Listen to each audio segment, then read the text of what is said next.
Halo kawan, selamat malam semua dan bertemu lagi tentunya di konten Bicara Bagus. Apa kabar Bro Adiman? Baik, baik.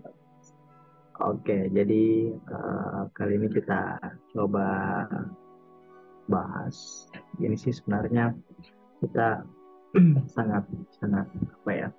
Sangat-sangat mengenang karena ini adalah seseorang yang pergi dan eh, begitu mendadak juga setelah filmnya Qatar selesai.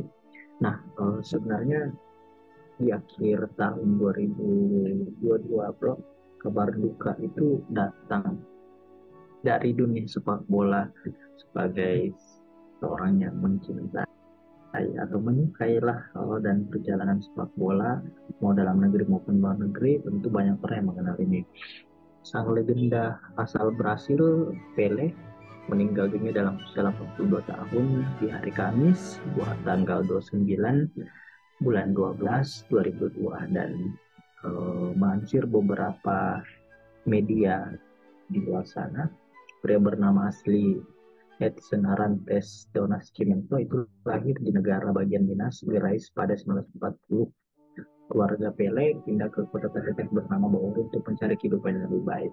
Karena kalau baca beberapa biografinya itu kok Pele itu bisa dikatakan miskin dan sangat miskin.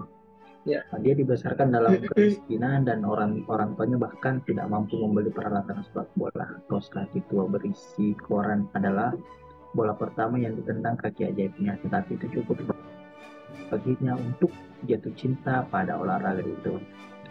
Dan saat Pele berusia 15 tahun, pelatih lokal Waldemar Dombrito mengajaknya bermain untuk klub sepak bola Santos.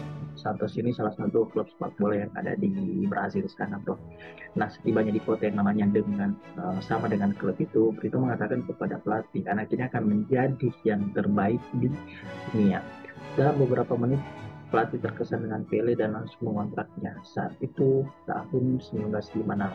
2 tahun kemudian, Pele berada di Swedia dan memimpin Brasil meraih gelar Piala Dunia. Bayangkan aja bro, di umur 17 tahun, dia mencetak 2 gol di final melawan Swedia dan saat ya. itu ya tadi masih berusia 17 tahun. Pada peluit akhir, si anak ajab itu pingsan di lapangan saat digendong oleh penonton yang merayakannya. Pele pun terkenal santai, baik hati, ceria dan temannya bisa diandalkan.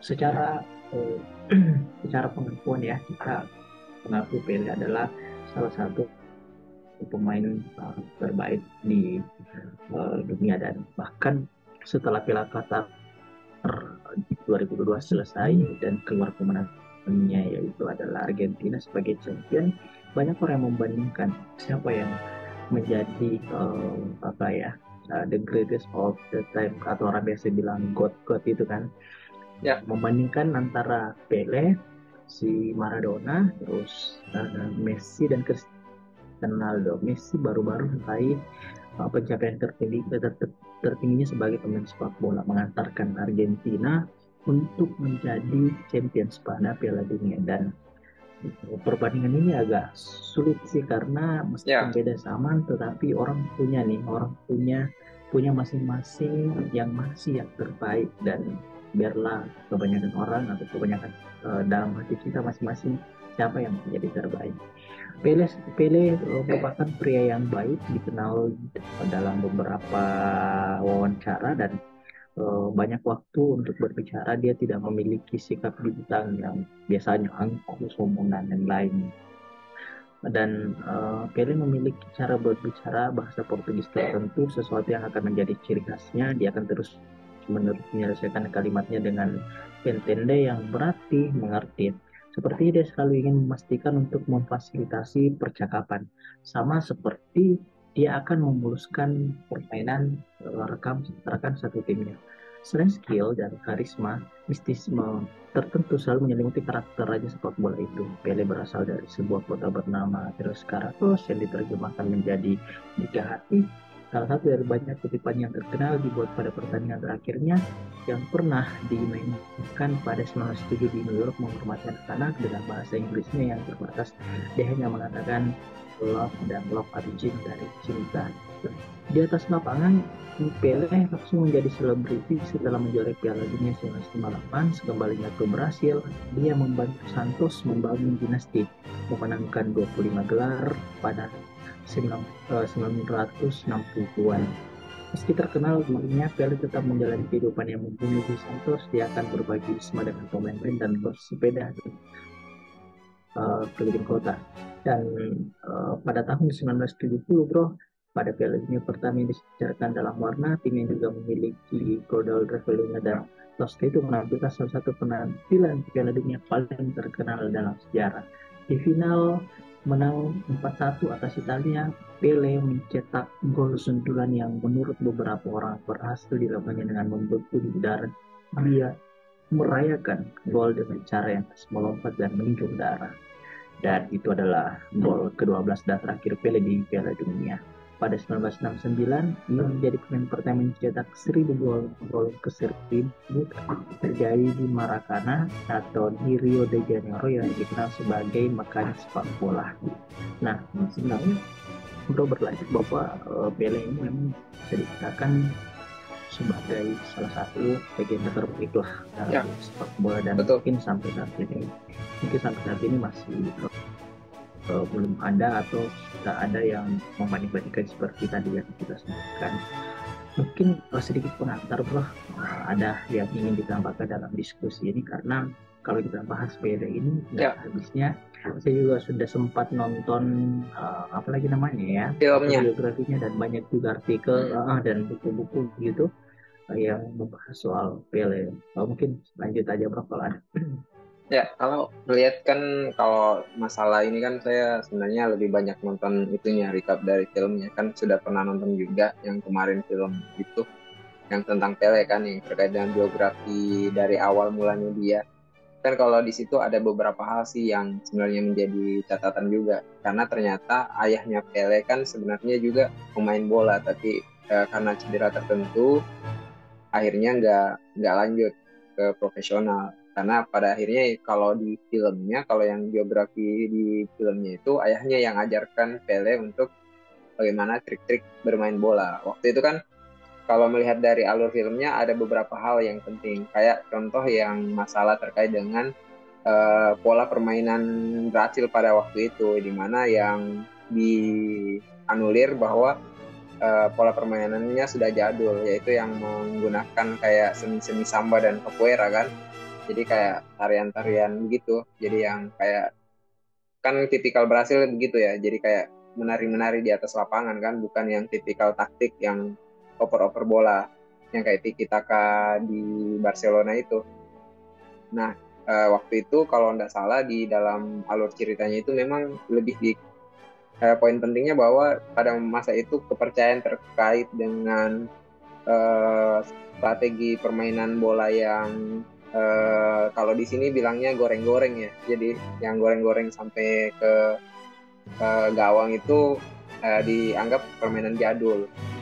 Lebih ke arah sekarang, kalau sekarang kan lebih ke arah strategi kan, main oper kanan, oper kiri kayak gitu-gitu kan. Nah, pada waktu itu ternyata Pele yang membuktikan bahwa ternyata permainan itu bisa menang juga. Makanya pas waktu itu yang permainan pertama yang diwakili oleh Pele dan menang Piala Dunia kan, itu dia mengubah pola taktik permainan, bukan lagi menggunakan pola taktik oper-operan, tapi menggunakan pola taktik yang kalau kita bilang ya culture-nya Brasil seperti itulah untuk culture bolanya. Nah, lebih jauh lagi kalau melihat dari segi ininya, apalagi itu alur filmnya juga memang pada dasarnya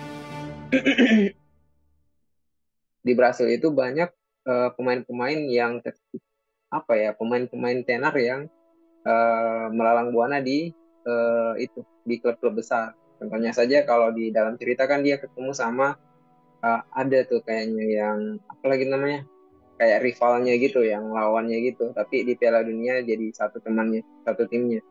Nah itu kan juga pemain terkenal sebenarnya, cuman karena fokus filmnya memang untuk biografinya Pele, makanya kelihatannya memang di situ Pele-nya yang ini. Karena kalau dilihat juga memang apa ya, culture bola di luar negeri itu agak beda dengan culture bola di kita kan. Kalau di luar negeri mungkin bola kayak sesuatu future ya. Jadi ada ada di masa depannya. Karena kalau dilihat itu zaman kapan tuh?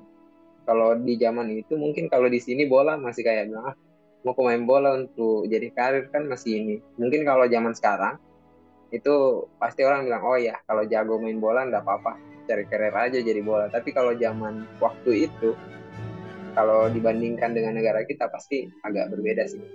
Nah lanjut lagi kalau terkait dengan Pele, sebenarnya kalau dilihat kan dia memenangkan Piala Dunia lebih dari satu kali ya. Jadi kalau Piala Dunia aja yang dimenangkan lebih dari tiga ya.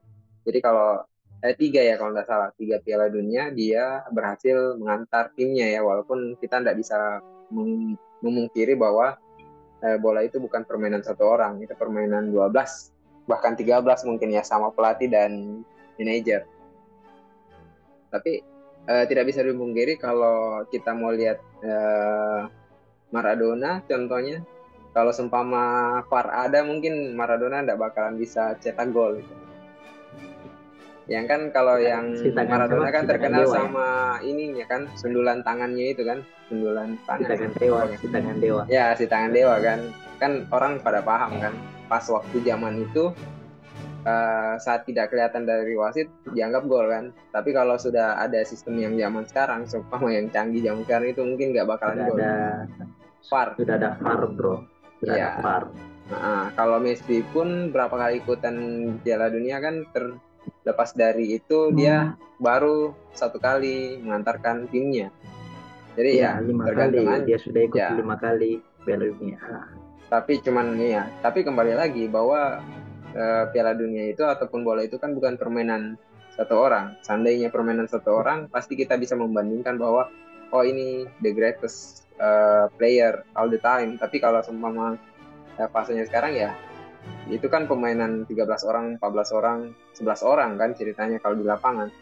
Jadi kalau 11 orang di lapangan, 11 orangnya pasti punya faktor-faktor tersendiri bagaimana bisa mengantar timnya. Mungkin di zamannya Pele juga ternyata anggota-anggota timnya itu jauh-jauh juga, bukan hanya Pelenya, karena terlepas dari seumpama di intrik di biografinya kan kelihatan sangat jago Pelenya, sangat dominan. Sama halnya dengan di zaman sekarang Messi sama Ronaldo kan sangat dominan kan. Terlepas dari itu kan tetap ada 11 orang. Nggak mungkin dari gawang dia aja bawa bola sampainya gol kan. Itu kayak Benar, soling soccer itu, Pak. benar bro. Hmm. Jadi kalau berlanjut bro sih ini kita Ya, lihat bahwa Pele itu mengenakan jersey nomor 10. Nah, ya, tetapi dia tidak tahu nomor mana yang akan dia pakai dan dia baru nomor 10 secara acak. Nah, karena Pele menggunakan nomor 10, makanya sejak saat itu jersey nomor 10 dikaitkan dengan yang terbaik di dunia. Misalnya Maradona menggunakan jersey 10, Roberto ya, Baggio, Zidane Zidane, dan Lionel Messi. Inilah sebagian dari mereka yang telah memakainya. Dan Pele pensiun telah memainkan 1.363 pertandingan formal atau ya. secara resmi, memenangkan 37 gelar, mencetak 1.281 gol, termasuk 92 hat-trick dalam karirnya, dan menghabiskan kehidupan pasca sepak bolanya dengan terlibat dalam aktivitas sosial, termasuk menjadi duta niat baik UNESCO. Pada 1995, ia mengambil jabatan publik sebagai Menteri Olahraga, Wow. memperkenalkan yang memberikan pemain hak mereka sendiri setelah usia tertentu. Pele juga mengomentari pertandingan di televisi, dan dalam beberapa tahun terakhir Pele berjuang dengan kesehatannya. Selain berjuang melawan kanker, ia juga menderita sakit pinggul yang parah dan menghabiskan sebagian besar tahun terakhirnya di kursi roda. Itu sih sangat menyedihkan bro. Ya. Tapi kalau kita lihat perjalanan si si sang legenda memang punya kepribadian yang baik, karena Ya. biar biar bagaimanapun dia menjadi orang yang mengenalkan, menjadi menteri yang mengenalkan bagaimana punya apa si pemain sepak bola itu punya masa depan.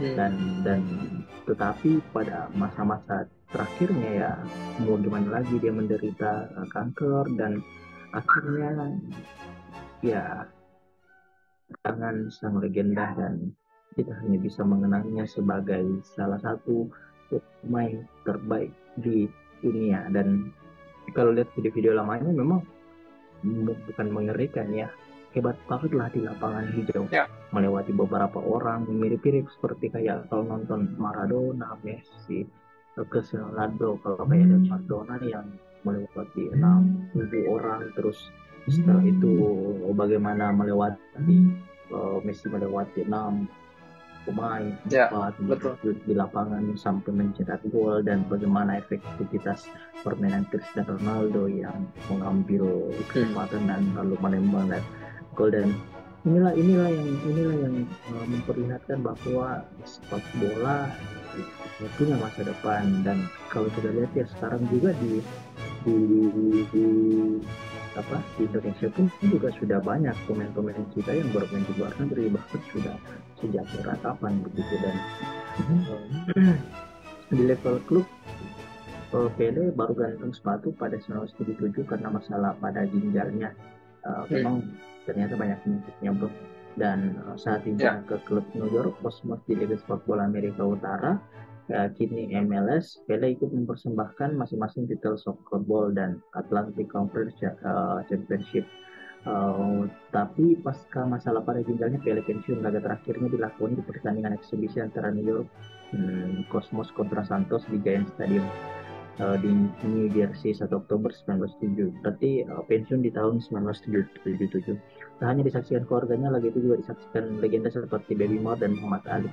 Pele mencetak 1 gol terakhirnya dari tendangan bebas untuk Cosmos dalam kemenangan 2-1 di laga yang diguyur hujan itu. Hari di New York Times 3 Oktober 1997 sampai menulis tajuk utamanya, bahkan langit pun menangis untuk Pele. Itu terakhir. Ya. Ya, kalau melihat juga memang banyak capaian ya. Saya tadi kepikiran juga bahwa Pele ini pernah jadi menteri ya. Kalau di sini, wah, keren betul tuh kalau semua ada pemain bisa jadi atlet jadi menteri kan. Karena rata-rata bisa jadi yang ketua biasanya jadi PSSI bro, menteri itu ya politisi bro. biasanya kalau dunia politik itu ndak kental dari atlet sih. Tapi memang di luar negeri memang kayak apresiasi terhadap atlet mungkin lebih besar ya. Walaupun di negara kita juga mungkin cukup besar untuk saat ini. Apalagi sudah bisa jadi PNS, sudah dapat uang 1 miliar kalau memberikan medali emas kan ke negara. Itu kalau Dan ditimbang dari yang dulu-dulu mungkin apresiasinya sudah sangat baik. Tarik melihat dari negara kita yang penuh banyak hutang. Ya, saya pikir sih ini momen yang pasti karena memang pada akhirnya kita sudah kehilangan sang legenda kan. Tapi ya mau di mana lagi? Mungkin akan ada legenda-legenda yang lainnya yang kita akan sama-sama lihat ke depan. oke bro, mungkin terakhir bro dari saya, kita berharap akan lahir Pele-Pele selanjutnya, dan itu lahir di Republik kita di Indonesia, karena kita selalu jadi urutan keberapa lah kalau dunia Ya, masuk Piala Dunia itu pun mungkin pernah, tapi di era waktu masih jadi Hindia Belanda. Kita berharap di era hari ini ada anak-anak muda yang menjadi pemain sepak bola dan bisa mengantarkan kita atau negara Republik Indonesia ini menjadi salah satu macan Asia atau macan dunia lah begitu, bisa ya sampai di level Piala Dunia seperti Korea Selatan yang keren banget lah waktu sekarang ya. pertandingan di Qatar, ya Jepang itu kan hebat-hebat lah, negara Asia, Arab Saudi gitu. Ya banyak lah negara-negara yang kemajuan sepak bolanya lebih dari kita, dan yang dulunya sebenarnya tidak tidak seperti kita, malah ada yang lebih infrastruktur sepak bolanya baru-baru dibangun tetapi bisa sudah memperlihatkan progres yang sudah sangat jauh. Mungkin itu bro, masih ada, kalau tidak ada ya kita akan bertemu lagi di waktu-waktu yang lain. Ya, mungkin kita Mungkin bertemu di waktu yang lain aja. mungkin terakhir dari kita, dan tentu ucapan terima kasih kepada kawan yang udah nonton, yang udah like, yang udah subscribe dengan konten-konten kami. Kami terus ingin berkarya, berbagi, dan terus belajar sebagai orang yang ingin terus maju tentunya. Saya Bagus Beres dan bersama Bro Watiman. Sampai jumpa di lain kesempatan. Salam.